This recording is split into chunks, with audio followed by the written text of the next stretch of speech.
And here we are, a very special Off Topic with Tim and Matt, live from Mission Field in Kelowna, British Columbia, where regardless, we're always going to go off topic. Okay, we're at the Joe Gluska Invitational Flag Tournament, 17th year. Yes. 17th year. That's right, 17th year. The head coordinator, the man that controls the chaos, that herds all the cats, Mr. Jay Spencer with us right now. Jay, how's this weekend going so far? It's going great so far. The weather's beautiful. We can't complain about that. And there's football on field, so that's all we can really ask for. As long as it's better than your voice, we're doing okay. Yep. Matt, you've been here also this weekend. How's it been going for you? It's great. I do the scheduling and the standings, and it's a lot of chaos. 90 teams all get 8 games, 720-something games that I've had to schedule with fields and whatnot and move. And it's like playing chess. It's sometimes you're playing checkers, sometimes you're playing chess. So sometimes you're not playing at all. yeah, Exactly. So how busy has it been for you for the past few days getting this organized? This is actually the easiest part. It's becoming the football. Once the football starts, we're just here watching football, really. Right. You got the on bracket boards. It's the months before. Yeah. Planning the schedules like we do with Matt. Right. Getting the hotels for the volunteers. Organizing all your volunteers and refs and stuff like that. This is the easy part. We get coast mode. Once the games start going, we're on coast mode. Right. Perfect. Now, every time you do something, you learn something, and you can apply that to next year. What have you learned over the years to make this run as smoothly and as genuinely as it does? Try to keep Matt here as long as I can. Most people do the opposite of that, so this is the exception. yeah. There's a lot of moving parts. There's a lot of fields. I mean, we got 4 fields here, 4 fields there, 5 over there, 4 more there, 4 more there. And you want to keep people close so they can get to their games and stuff. So it takes a lot of planning ahead of time. But once it gets going, it's nice and smooth. So you stumbled through that in the early years, obviously. You had one team playing over here, and their next game 5 minutes later was – Yeah. So you learned through those mistakes. Yeah, those were the painful years. And we didn't get a lot of football, a lot of waiting, a lot of walking. So we really kind of condensed it to brackets. So in the mornings we do 5 games. In the afternoon, we do 5 games on the Saturday. Right. And then on the Sunday, we do the consolation rounds in the morning, championships in the afternoon. And if you consolidate it like that, it's really easy to work with. Nice. Very good. So now we've got, 90 teams here? 90 teams, And all in, there's, 5,000 people between the kids, the volunteers, the parents, the grandparents, all that kind of stuff? Yeah. Is there room to keep this growing here, or are we sort of maxed out for size? Not at all. Not at all. So this is my 11th tournament that I've been at in 13 years. The 2 years from COVID, Okay. we were not.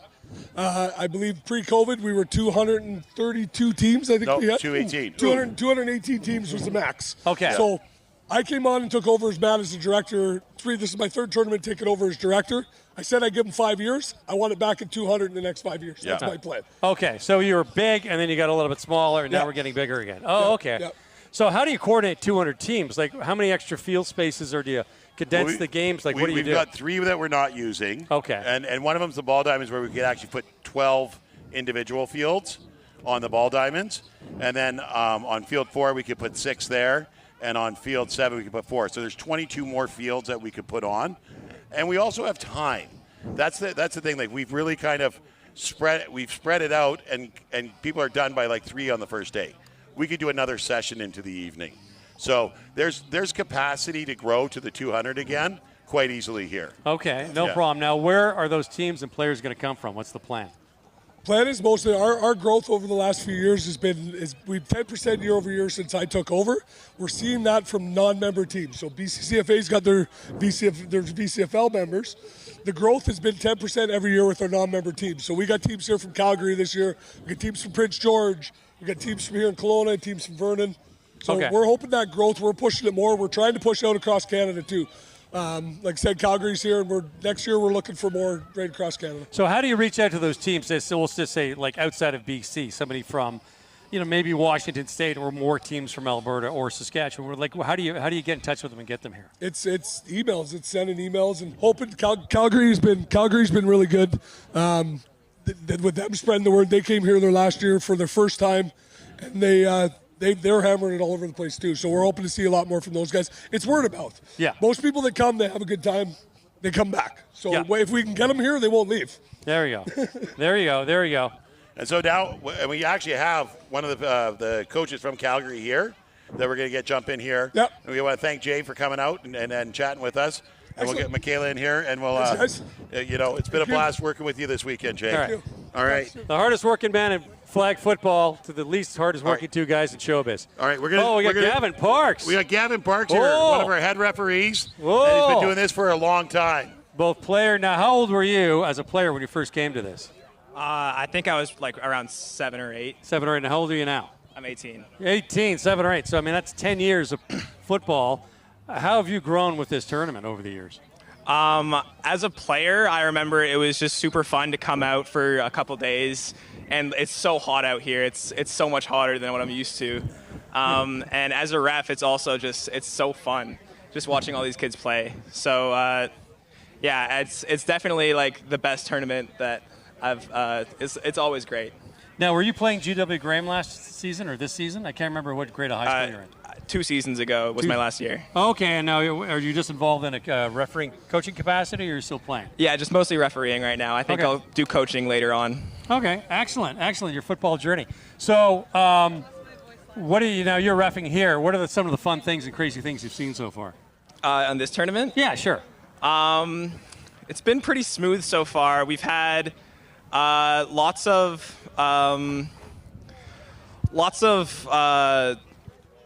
colorful like coaches and parents, and that's always fun to deal with.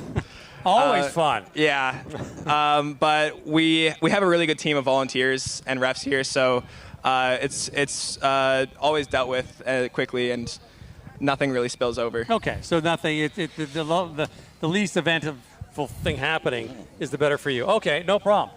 Gavin, thank you very much. No, we got to point out. Point out. Yesterday, Gavin had the nicest shirt in the place. He's wearing a number 55 Junior Seau San Diego Chargers jersey. Sure. Sure, Matt. Some people have taste. You love your mom and dad. Yes. Thank you very much. Thank you. Say to mom and dad for me. All right. So now we have a coach all the way from Calgary, Alberta. Good afternoon. Good afternoon. Say good afternoon. Now, sorry, help me. What's your name? Hi, it's Mikhaila Fitzsimmons. Mikhaila Fitzsimmons. We're looking Hi, at the everyone. camera up there. Okay. Mikhaila, you guys came all the way from Calgary. What drew you here to the Joe Gluska Invitational? It's actually our second time coming back, but we'd heard about the tournament many years prior and always wanted to try and get involved. And I think it goes without saying that the fact that we came back, we had a good time last year. And great tournament, very well run. We got lots of football going and getting lots of playing time for the kids. So, an obvious choice to come and participate. What's the most fun about it? What's the one thing that you really take back when you're driving all the way back to Calgary? For the kids, there's lots of memories, even just driving up on the bus and getting all that quality time. But I think, just having just all of that playing time and getting to kind of grow as a group. It's a little bit newer, like, play style for us. We're used to playing a different style of flag. Just getting the experience and being able to play against some strong competition.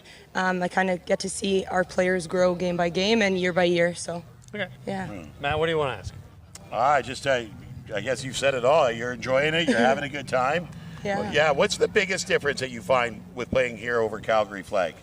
We have had a league going like grassroots flag for a long time, but really focused on more like aerial flag, less of the rushing and running plays, and kind of just started last year getting into doing like an elite league, which is more like international style. Right. I think the kids really enjoy it. It's just a little bit more dynamic and fun when they're always like, the quarterback and being able to do, some really diverse plays rather than just, always running some similar routes and just getting those throws. So, right. I think just that variability the kids really enjoy. And as coaches, like it's, a bit of a change and a challenge. Usually our younger groups, we start with more just man defense. So being able to work on zones with them and develop both as players and coaches has been great.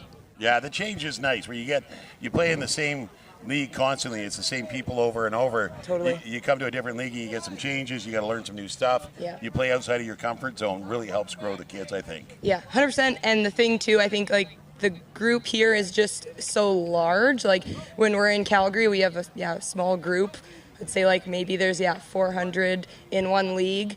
Maybe, sometimes we'll get to play like an Airdrie team, rarely play teams in Edmonton or in the Prairies. So to come here and, have, I think it's like, over 90 teams or something in this tournament is like unreal. So there's nothing like that out in Alberta. So what do we have to do to get you to bring more of your Alberta teams out to here see us? I don't know, just keep doing what you're doing. Yeah. It just the hidden growing. treasure.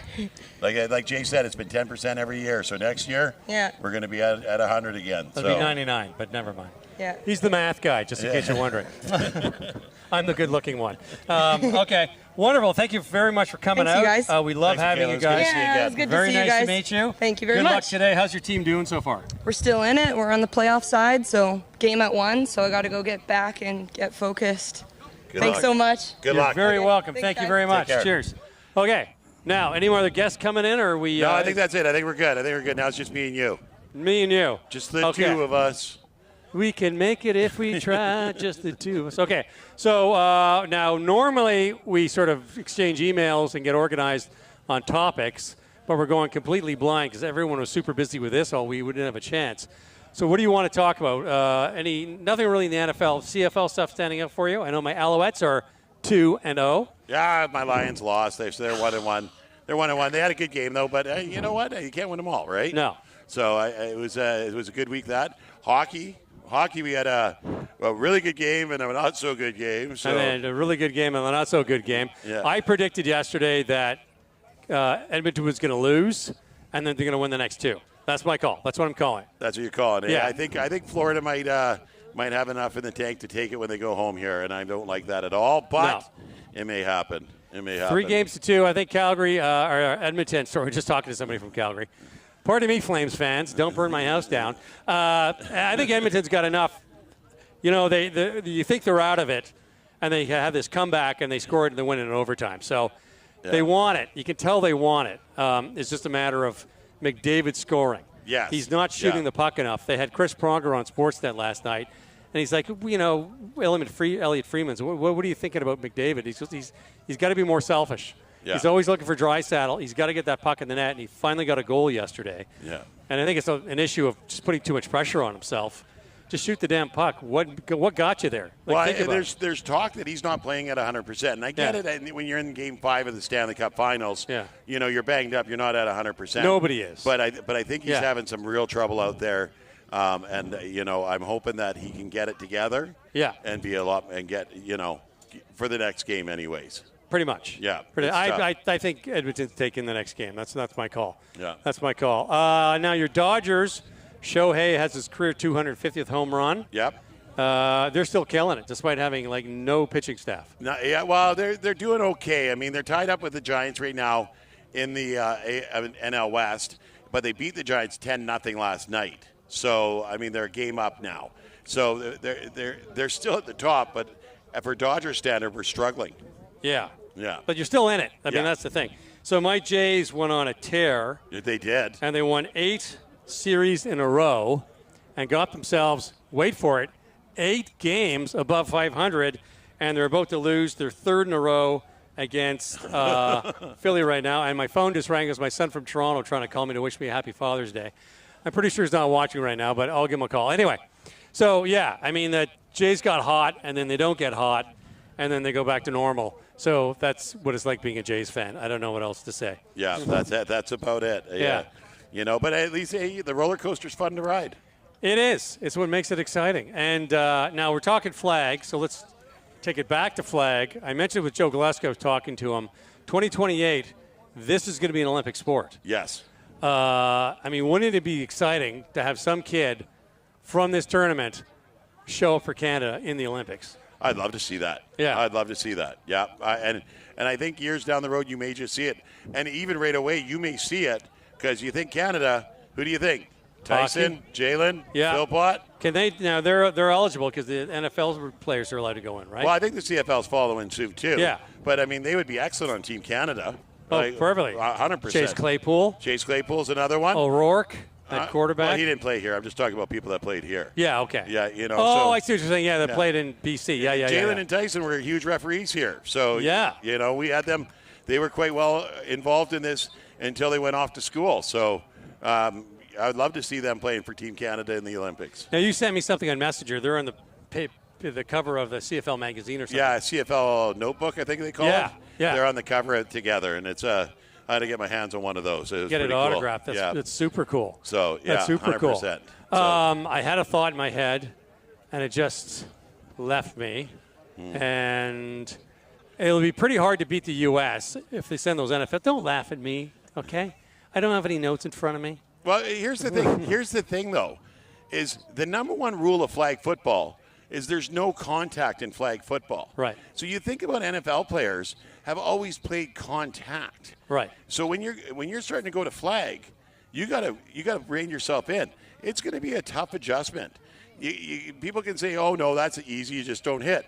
It's not that easy when it's ingrained in your system to go through the guy for 20 years. For 20 years. So it's going to be interesting to see how the Olympics deal with that. Yeah. Because the number one rule of flag football is there's no contact in flag football. It'll be interesting if European teams come out and they bring some soccer players. I don't care about the hands so much as the speed. You see their speed and their, the way they cut in lateral compared to the NFL players. Yep. I don't think they're going to win anything, but it'll be interesting to watch them play. Yeah. It'll be very interesting. Well, you got to give them. Yeah, you can't think they're not going to win anything. Well, I mean, I'm thinking about the first time the NBA went to the Olympics in Barcelona. Right. You know what I mean? And then as international basketball progressed, the gap closed rather quickly. Yes. Right? Yeah. And that the U.S. had to come up with a redeem team with Kobe and everybody to get the gold medal back. So I think the very first inaugural one in L.A., it'll be a bit of a wash for the U.S., but what the Olympics does is it helps sports grow because it's on a global platform. Everybody's watching. Yes. Right?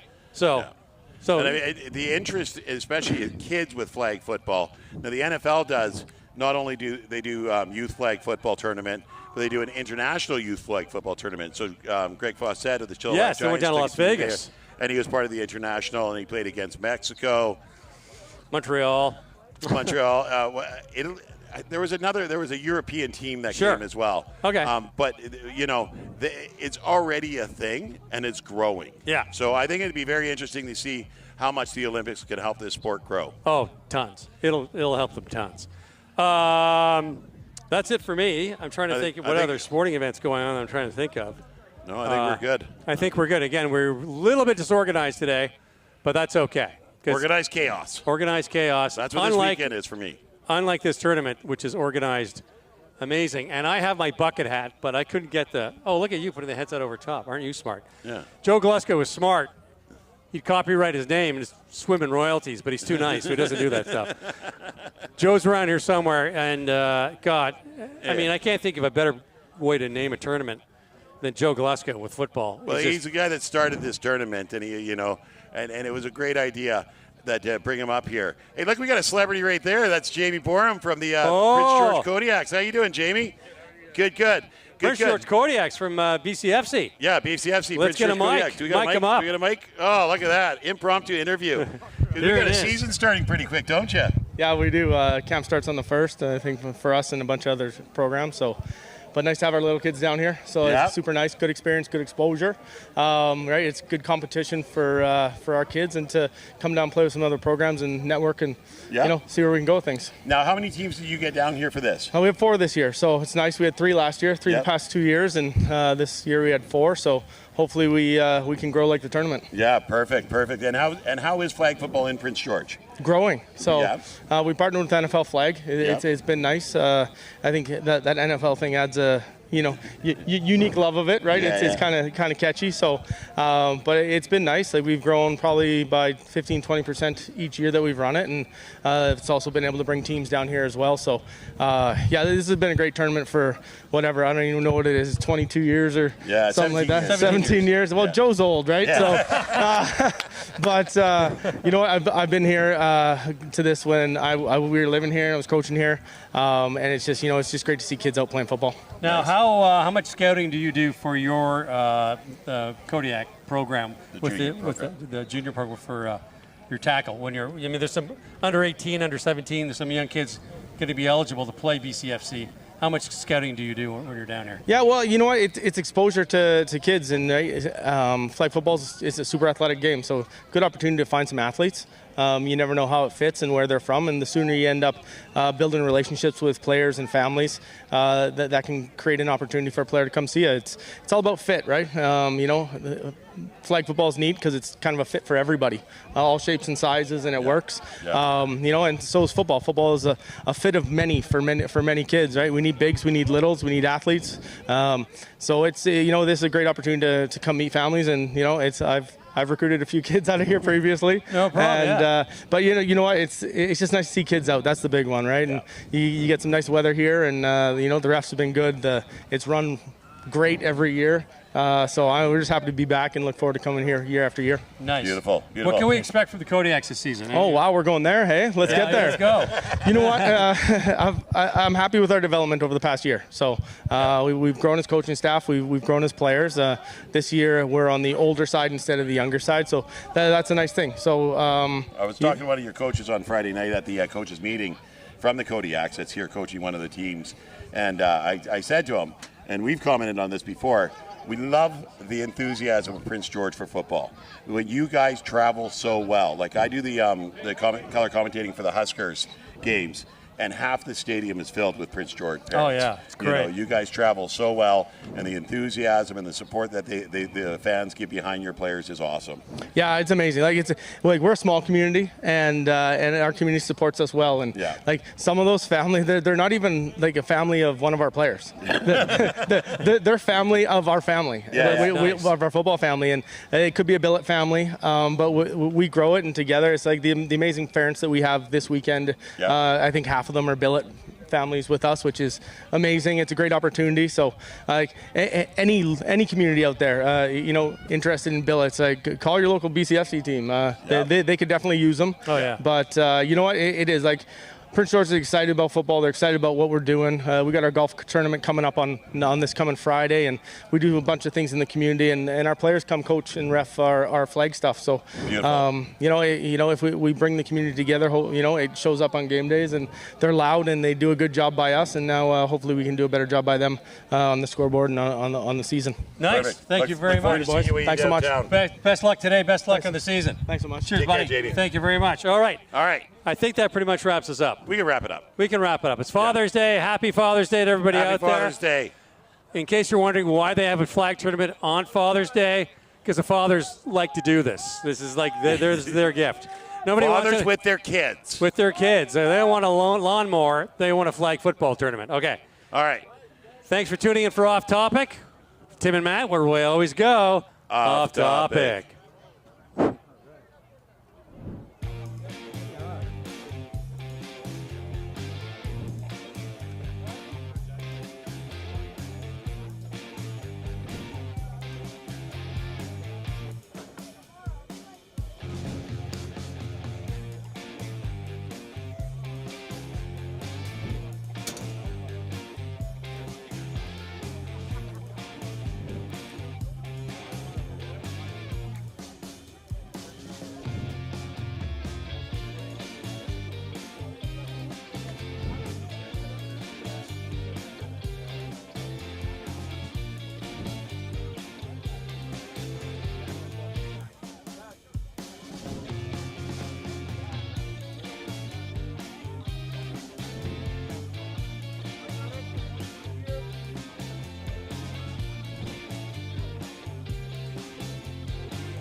back inside with your birth certificate. Hurry up. Right now, run. Run, bro. We're starting the game. Let's go, team.